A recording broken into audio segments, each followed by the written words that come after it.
Humarap sa ICI pero humiling ng executive session si Congressman Nicanor Briones na inakusahan ng mga diskaya ng paghingi umano ng komisyon. Di naman sumipot sa muling pagpapatawag ng komisyon ang umano'y nasa likod umano ng allocable. Huling araw pa naman ito ng pagpapatawag ng resource person at ng isang commissioner.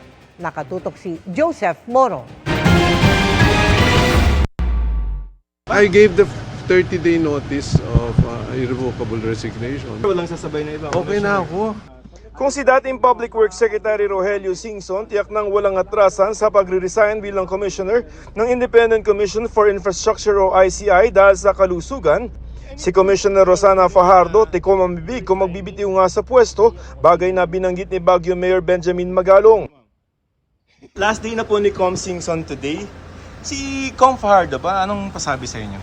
No comment muna. Ito na ang huling araw na magpapatawag ng mga resource person ang Independent Commission for Infrastructure o ICI. Hindi naman tumugon sa sapina ng ICI si dating DPWH Undersecretary Catalina Cabral.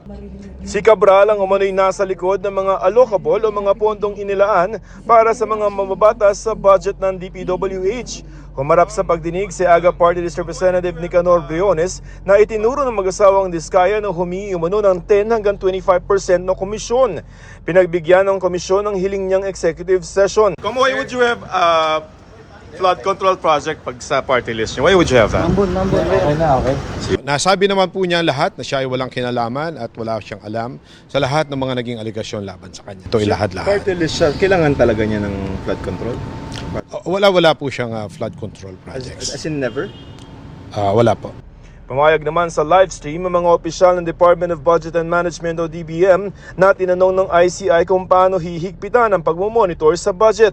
Ayon kay Singson, tinatayang nasa 271 billion pesos ang insertion o halaga ng mga proyekto na isiningit ng mga mambabatas sa General Appropriations Act of 2025. Bukod pa ito sa 200 billion pesos na budget ng DPWH na kung tutuusin ay may kasama ng mga proyekto mula sa mga lokal na pamahalaan.